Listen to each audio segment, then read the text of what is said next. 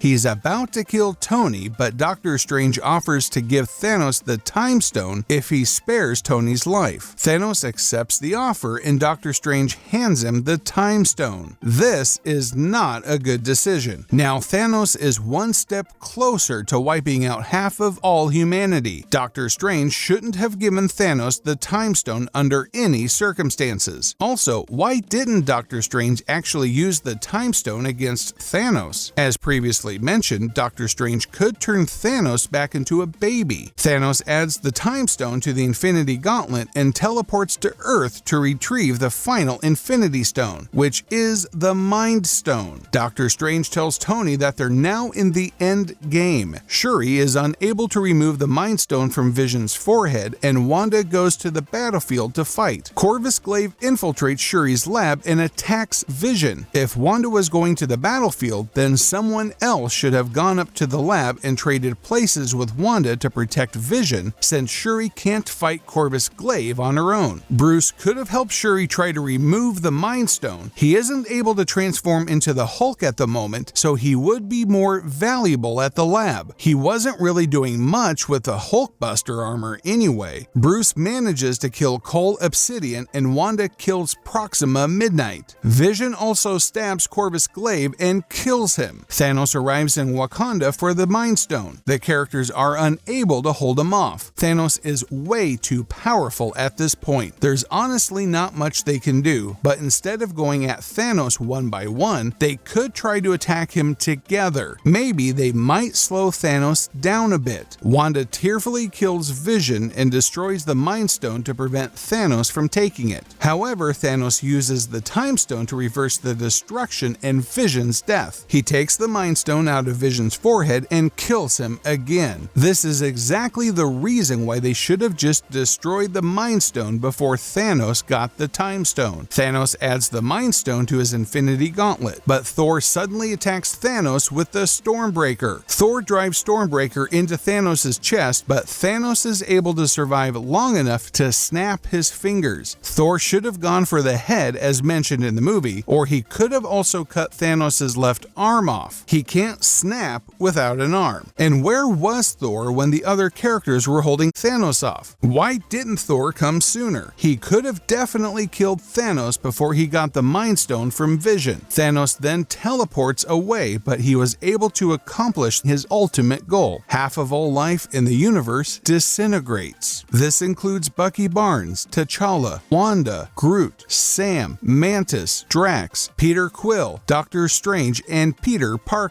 Finally, the movie ends with Thanos going to a peaceful planet. He watches the sunrise and smiles because he's happy about completing his ultimate goal. In the post-credit scene, Nick Fury and Maria Hill also disintegrate, but Nick Fury is able to send a distress signal to Captain Marvel at the last moment. Why hasn't Nick Fury called Captain Marvel before? There were plenty of world-ending scenarios in the previous Marvel Cinematic Universe movies. The characters could have definitely used Captain Marvel's help to save the Earth. And that's how to beat Thanos in Avengers Infinity War. Do you have any better strategies or methods? If so, let me know in the comments below. What did you think of the Avengers Infinity War? I personally thought it was really great. The action was awesome and the story was very compelling. It's definitely one of the best movies in the Marvel Cinematic Universe. Which movie should I do next? Leave a suggestion. Be sure to also check out some of the other how to beat videos on the channel. Well, that's it for this video. If you enjoyed it, make sure to subscribe so you never miss a future upload. Thanks for watching, and I'll see you in the next video. The Eternals, a race of immortal beings with superhuman powers who have secretly lived on Earth for thousands of years, reunite to battle the evil deviants. If you were one of the Eternals, what should you do? How can you survive and defeat the deviants? In this video, I'll break down the Eternals movie, explain all the mistakes made, see if I can make better decisions than the characters, and ultimately try to beat the deviants. Let's get started. The movie begins with 10 superpowered Eternals being sent to Earth by the Prime Celestial Arishem in their starship, the Domo. They're Cersei, Icarus, Kingo, Sprite, Phastos, Makari, Druig, Gilgamesh, Ajak, and Thena. They each have some sort of special and unique power. It doesn't really make sense how the Eternals are able to speak modern English though, considering that the English language was invented much later. It's 5000 BC and the Eternals arrive in Mesopotamia. Their mission is to eliminate the evil deviants. The deviants are apex predators, so they're very deadly. The best way to beat them would be for the Eternals to work together and combine their efforts. Some of the Eternals have strong offensive powers while others are better in a supporting position. So as long as they play their roles correctly and fight as a team, the Eternals should have no problem beating the deviants. The Eternals are able to defeat the deviants in Mesopotamia without too much of a struggle. Cersei gives a boy a golden knife, which is actually based on the real ceremonial golden dagger. After the opening scene, we move to present-day London, where Cersei is teaching at London's Natural History Museum. She's now in a relationship with a human named Dane Whitman, who's unaware that Cersei is an immortal Eternal. If Cersei doesn't want people to find out her secret, then she shouldn't be teaching at a museum. People are going to notice sooner or later that she doesn't age. And Cersei doesn't even keep her powers hidden either, so it's a wonder that nobody has discovered who she really is yet. At least Kingo has a good excuse. He pretends to be his own ancestors. That's how nobody realized that Kingo has been the leading man in Bollywood movies for over 100 years. We also find out that Sprite lives with Cersei. A deviant named Crow suddenly attacks Cersei, Sprite, and Dane when they're walking on the street at night. Crow is able to somehow heal itself, which is not something the deviants should be able to do. Icarus shows up and chases Crow away. Icarus should have gone after Crow instead of letting the deviant get away. Cersei could have turned the water into ice to trap Crow, since her power is manipulating and transforming matter of any non-sentient beings. Furthermore, Cersei should be able to beat Crow on her own. In fact, there are plenty of ways for Cersei to win. Cersei can simply transform the ground into water so Crow sinks in, and then transform the water into concrete when Crow is fully submerged. Cersei could also transform the ground into air and let Crow fall into the core of the earth. Icarus and Dane meet each other, which is a nice little Game of Thrones reunion. Cersei explains the truth about the Eternals to Dane. She says how the Eternals came to Earth 7,000 years ago from a planet called Olympia to protect humans from the deviants. The Eternals thought that they killed all the deviants 5 centuries ago, but now they're back. Dane asks why the Eternals didn't help fight Thanos or any war throughout human history, and Cersei tells him that they were instructed not to interfere in any human conflicts unless deviants were involved. But Thanos is actually part deviant since he carries the deviant gene. Therefore, the Eternals should technically be able to help humanity fight against Thanos since a deviant is involved. There's also an even bigger reason why the Eternals should have stopped Thanos, but we find that out later in the movie, so I'll talk about that reason when it comes up. Cersei mentions that she was with Icarus for 5,000 years, but broke up with him when he left and never came back. Since the deviants have somehow returned now, Cersei, Sprite, and Icarus plan to reunite with the other Eternals. In a flashback scene to Babylon 575 BC, the Eternals continue to defeat more deviants. Once again, working as a team and fighting together is the key to success here. We see how Ajax, the leader of the Eternals, is the only one who can directly communicate with Arishem. He tells her to not become attached to planet Earth and focus on the mission's true purpose. Ajax promises to not let Arishem down. Druig has the ability to manipulate other people's minds, but he's forbidden to use it to prevent human conflicts. What's the point of giving Druig that kind of ability if he's not allowed to interfere with human conflicts in the first place? It seems kind of counterintuitive. Icarus and Cersei fall in love with each other and they later get married in the Gupta Empire 400 AD. Back in the present, Cersei, Sprite, and Icarus go to South Dakota to meet with Ajax. However, they discover that she was killed by Crow. Ajax has the ability to heal though, so it's weird how she didn't heal her own injuries. Ajax is able to heal herself as well, so it's not like Josuke's crazy diamond stand in JoJo's Bizarre Adventure, Diamond is Unbreakable, where he can only heal others and not himself. Sprite deduces that Crow absorbed Ajax's healing power, which is how it was able to heal itself during the fight in London. So even though the Eternals are immortal, they aren't invincible. Cersei is chosen as the new leader of the Eternals, and she's now able to directly communicate with Arishem. He tells her that it's almost time. There's a flashback to Tenochtitlan 1521 AD. The Eternals decide to split up and go their separate ways after presumably killing the last of the deviants. This was a good decision. The Eternals all had different ideologies and beliefs, so they weren't working well as a team anymore. There are no more deviants for the time being, so the Eternals don't need to stay together. It would also be smarter to kill Thena since she's suffering from Mad Weary, which is a disease that causes her to go insane and attack everyone, so she could end up killing the other Eternals. We move to present-day Mumbai, where Kingo has become a famous Bollywood actor. He has a valet named Karun Patel who knows about the Eternals. Icarus informs Kingo that Ajax was killed and the deviants are back. They don't know how many of them there are. Kingo doesn't want to help at first since he has several more movies to film, and they just got BTS to do a cameo. But Karun changes his mind. Kingo goes with the others on his private jet. He's making a documentary about the Eternals, so Karun is filming their journey. The characters travel to Australia to reunite with Gilgamesh and Thena. Gilgamesh meets Karun and mentions how he's similar to Alfred in Batman. Does this mean that Batman, the character, exists in the Marvel Cinematic Universe? Or is Batman only a comic book character and not a real person? Icarus tells Gilgamesh that Ajax is dead, and he's very devastated to find out the news. Thena is suffering from Mad Weary again after the Deviants' attack triggered it, but Sprite snaps her out of it by creating an illusion and reminding Thena who she really is. If Sprite is able to cure Thena of her Mad Weary so easily, then she should be the one looking after Thena, not Gilgamesh. The characters enjoy a meal together. Sprite mentions how Captain Rogers and Iron Man are both gone, so Icarus says that he can lead the Avengers. Afterwards, Cersei contacts Arishem again and talks with him. Arishem explains the true purpose of the mission and how the Eternals were actually sent to Earth to bring forth the celestial Tiamat. Every billion years, new celestials must be born. Arishem plants celestial seeds and hosts planets across the universe. Earth was chosen to host Tiamat. In order to grow, Tiamat needs vast amounts of energy from intelligent life. The Deviants were consuming humans and preventing this energy, so that's why the Eternals had to eliminate them. Now, the human population of Earth has reached the required amount, so it's time for the emergence to begin. If the emergence is successful, then Earth will be destroyed, which means that everyone on the planet will die. But this is necessary necessary because the end of one life is the beginning of another. Without the Celestials, the universe would fall into darkness and all life would die.